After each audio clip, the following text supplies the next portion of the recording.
She was 19 years old, and the darkness around her felt alive.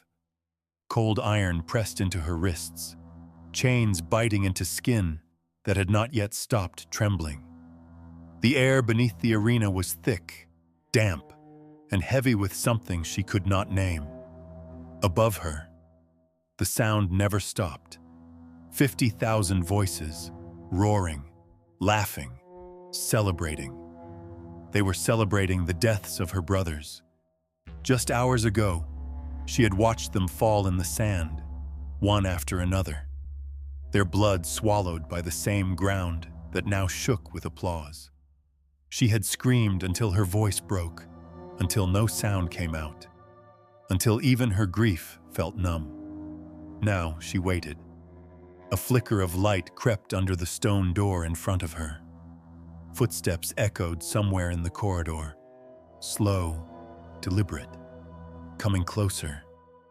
She closed her eyes, trying to hold on to the only thing she had left, the belief that this would end quickly, that death would be mercy, that whatever came next would be nothing.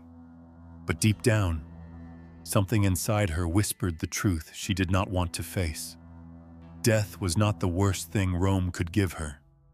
The door began to open, and what waited on the other side was far worse than death. If this story unsettles you, subscribe now, because the truths hidden beneath history are often darker than we are willing to remember. Above the arena, the noise never truly stopped. It only changed shape. In the heart of Rome, the amphitheater was more than stone and sand. It was a stage where power spoke without words. Every cheer, every roar, every drop of blood carried a message that traveled far beyond its walls. This was not entertainment. This was instruction. Rome did not simply defeat its enemies.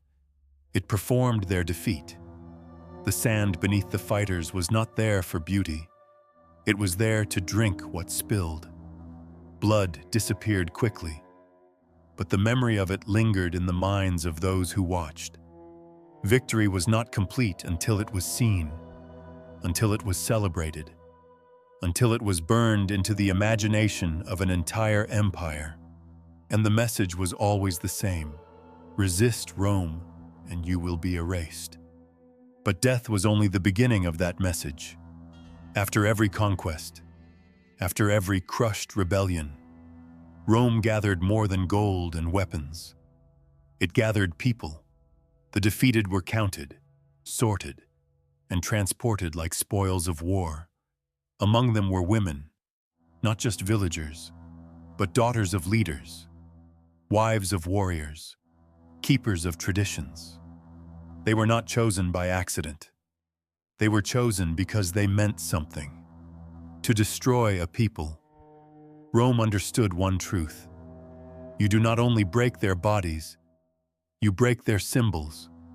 You take what they protect the most, and you show the world that it now belongs to you. So these women were brought into the shadow of the arena, not as individuals, but as living proof of defeat. Their names were not spoken. Their pasts were not recorded.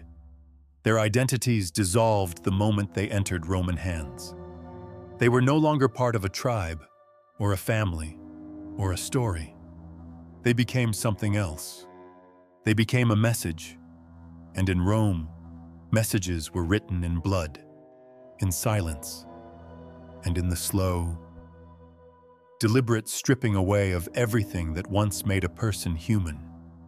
What Rome did to its enemies did not end on the battlefield. It continued in the silence that followed. Below the arena, where the noise of victory faded into damp stone and flickering torchlight, the message of Rome was still being carried out, slower, colder, and far more precise. Sabina stood there among the others. She no longer felt like a person. Not after everything that had been taken from her. Not after watching her world collapse into ash and blood. Around her, women stood shoulder to shoulder, eyes empty, waiting for something none of them fully understood. Above them, the celebration continued. And above them, a man had just won. Maximus. The crowd had roared his name, not because they knew him, but because he had survived long enough to matter for a moment.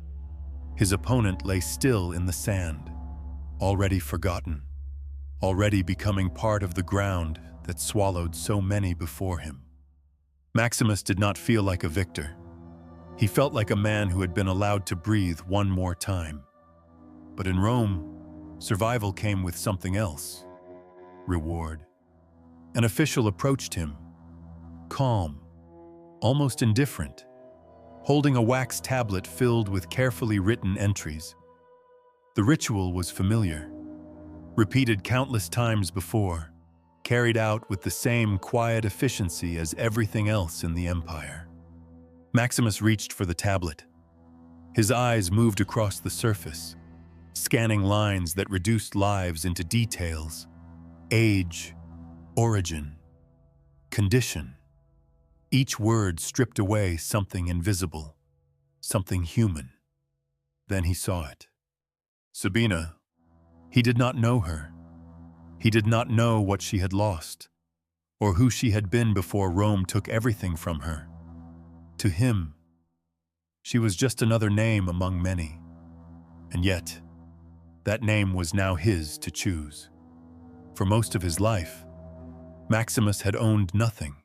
Not his body, not his fate, not even the certainty of waking up the next day. Every moment had been dictated by someone else. But now, for the first time, that weight shifted. No orders, no commands, only a decision. And the decision was not about gold, or wine, or comfort. It was about a human being. For the first time in his life, Maximus held power, and it had been placed on someone who had none. Above the stone corridors, the arena filled again. The crowd had not come only for men killing men. They wanted more, something different, something that felt new, even if the cruelty behind it was as old as Rome itself. The gates beneath the sand began to open. One by one, the women were brought up into the light. Sabina felt the sun hit her face for the first time since she had been dragged underground. The brightness burned her eyes, but the sound was worse. The roar of 50,000 people pressed against her ears like a physical force, overwhelming, relentless. They were not mourning. They were waiting. A herald stepped forward, his voice cutting through the noise, listing accusations that no longer mattered: rebellion, disobedience, refusal to bow. Each word was met with cheers, as if guilt had already been decided the moment these women were captured. Wooden swords were placed into their hands, not to give them a chance, to make them part of the show. Sabina looked across the sand and saw the woman standing in front of her. A face she recognized. Not an enemy, not a rival. Someone who had once shared the same sky, the same language, the same life before Rome tore it all apart. Around them, the crowd began to chant, "Fight!" The command echoed again and again, rising louder, sharper, until it became something uncontrollable. The master of games raised his hand, then dropped it. Nothing happened. Sabina did not move. Neither did the woman in front of her. For a moment, the arena hesitated. The noise shifted, confusion breaking through the excitement.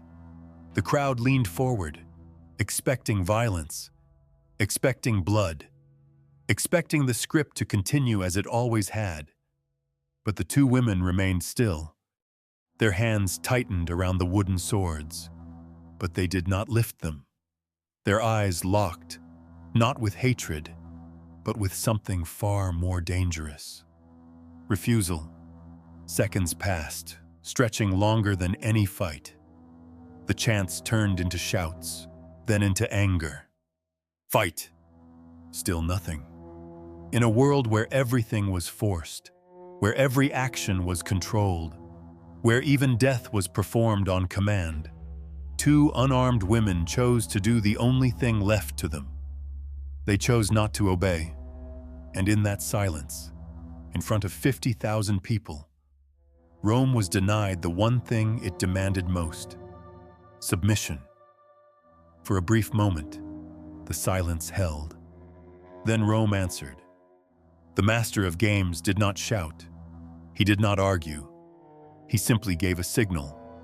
It was small, almost invisible, but it carried more weight than the roar of the crowd. Guards moved in at once. What had been a performance dissolved into something raw and immediate. The rules of spectacle no longer applied. There was no need to pretend anymore. Sabina barely had time to react.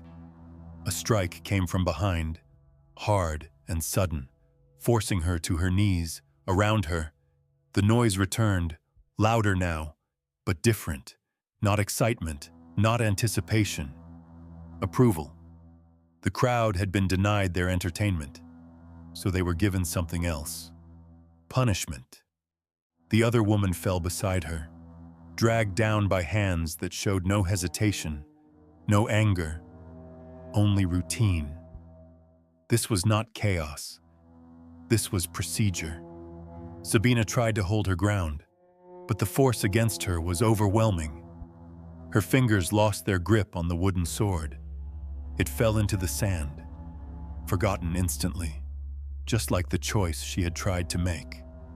They were pulled apart. No longer performers, no longer part of the show. Now they were something else. A problem to be corrected. The arena above continued without them, as if nothing had happened. The crowd shifted its attention, already hungry for the next display. The moment of defiance faded, swallowed by the machine that refused to stop. Below, the world changed. The light disappeared first, then the noise. Stone walls closed in around them as they were dragged through narrow corridors. The air colder, heavier, carrying a different kind of fear. This was not a place meant to be seen. There were no spectators here, no applause, no illusion of order, only control. Sabina was forced into a small chamber, the door slamming shut behind her with a final sound that echoed longer than it should have. Iron rings were fixed into the walls, the floor worn smooth by years of use, not by accident, but by design. Everything here had a purpose. Everything here had happened before. Above the arena, cruelty was displayed. Down here, it was refined. There were no rules left to follow. No audience to satisfy. Only a system that did not tolerate refusal and did not forget those who dared to resist. The corridor outside her chamber fell quiet. Sabina stood pressed against the cold wall, every breath shallow, every muscle tense. The silence was worse than the noise above. Up there, everything had been loud, chaotic, overwhelming. Down here, every sound carried meaning. Footsteps approached, slow, measured, certain. She did not need to be told what it meant. She had seen enough, heard enough whispers, felt enough fear in the eyes of the others to understand what happened in rooms like this. The footsteps stopped. For a moment, nothing. Then the sound of metal, the door unlocking, heavy hinges shifting as it began to open. Light cut into the darkness, and he stepped inside. Maximus. He filled the doorway, still wearing the marks of the arena. Blood dried across his skin, shoulders heavy with exhaustion. To Sabina, he was not a man. He was the end of everything that remained. The door closed behind him. No guards entered. No voices followed. Just the two of them. Sabina did not move. Her body had already decided for her. She stayed where she was, back against the stone, eyes fixed on him, waiting for the moment she had been preparing for since the arena. Maximus looked at her, not the way the crowd had looked, not with hunger, not with excitement, not with the distant curiosity of someone watching a performance. He simply looked. Seconds passed, then longer. The silence stretched, thick, suffocating, as if the room itself was holding its breath. Sabina tightened her hands, bracing for what would come next. But nothing came. Maximus did not step forward. He did not reach for her. He did not speak. Instead, something unexpected happened. He exhaled slowly, as if the weight of the arena had finally caught up to him. His shoulders dropped.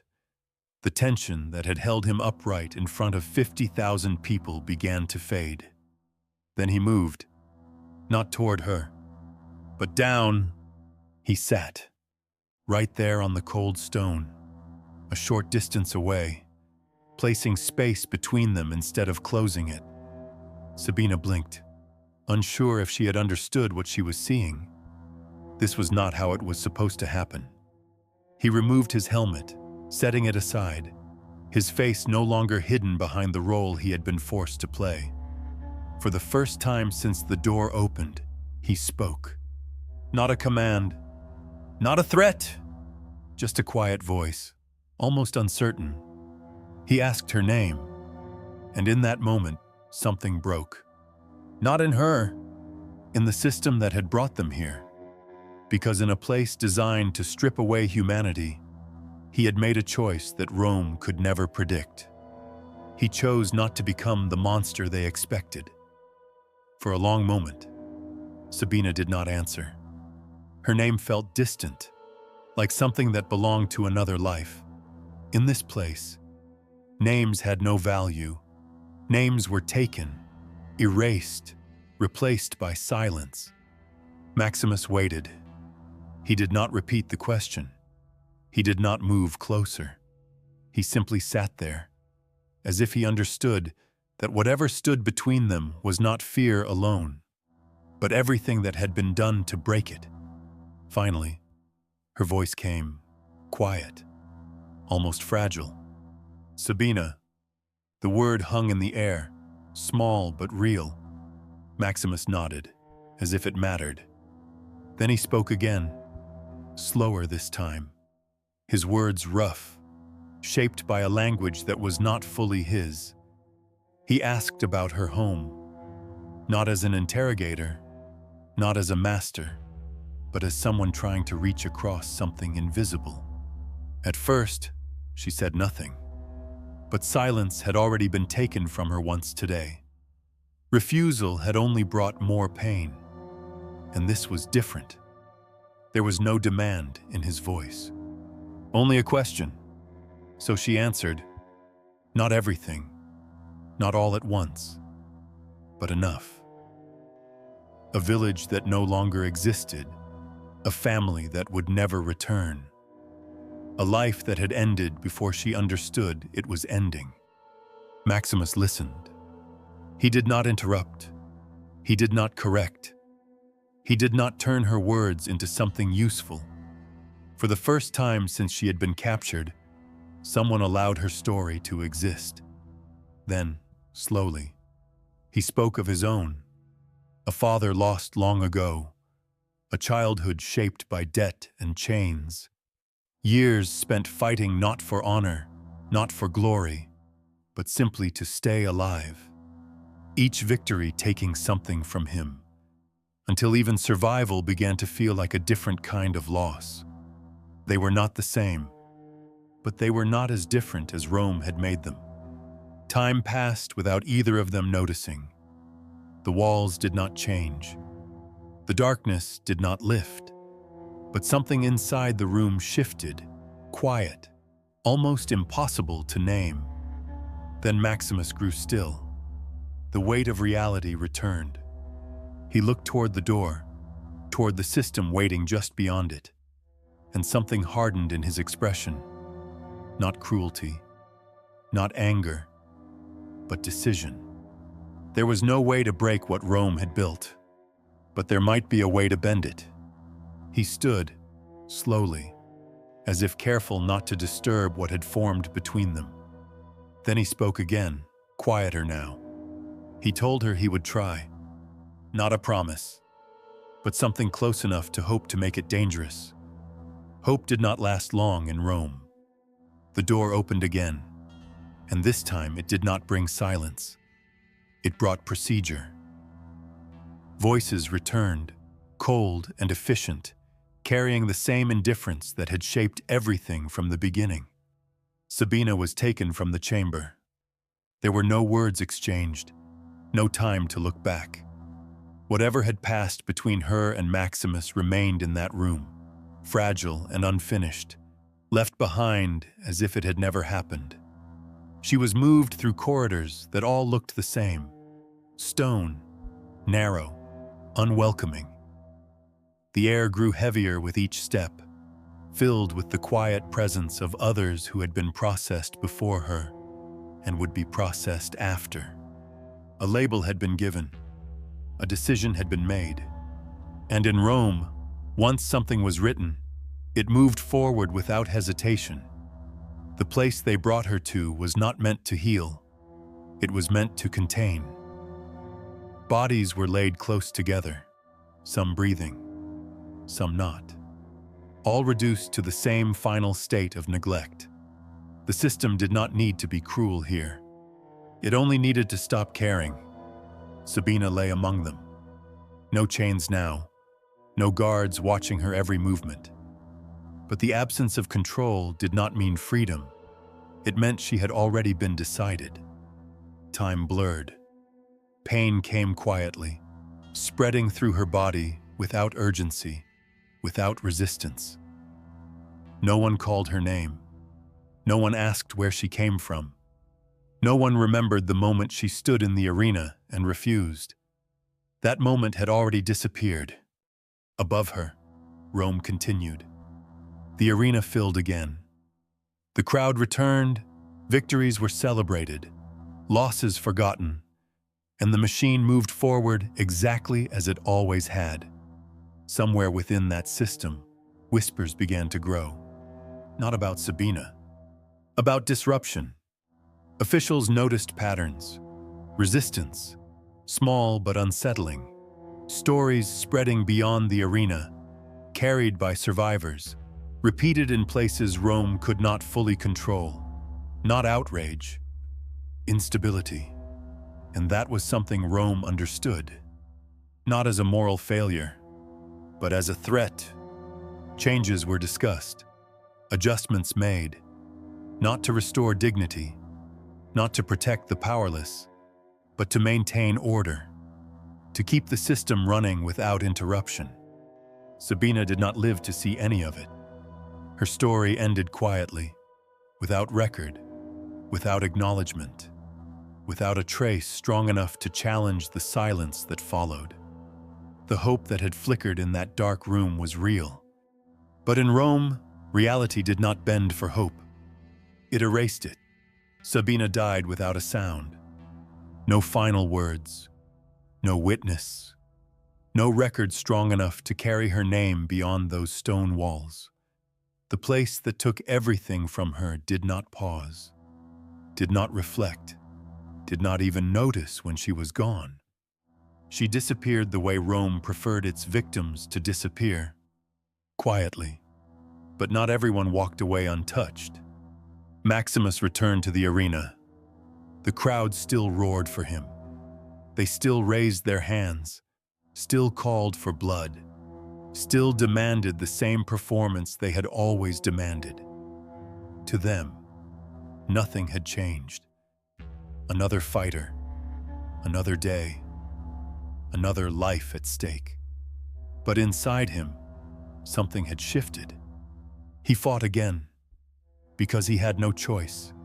He survived again, because survival was the only rule he had ever known. Yet the weight of that room followed him, not as a memory he could ignore, but as something heavier, something that stayed with him long after the noise faded. He had seen what the system truly was. Not just violence, but design. Not just cruelty, but structure. And worst of all, he had seen how easily a human being could be turned into something less, and how quickly everyone else could accept it. Rome did not fall that day. The arena did not close. The crowds did not disappear. The system adjusted, shifted slightly, just enough to protect itself from breaking under its own excess. Not out of compassion, out of necessity. Because even an empire built on power understands one thing. Control must be maintained. And so the machine continued. More fights, more victories, more names erased before they could ever be remembered. Sabina was one of thousands. Maximus was one of many. And the world moved on as if neither of them had ever existed. That is what makes this story dangerous. Not the violence, not the cruelty, but how normal it all became. Because the most terrifying thing is not evil itself. It is when evil becomes routine. If this story made you uncomfortable, subscribe now, because the truths we try to ignore are often the ones we most need to remember.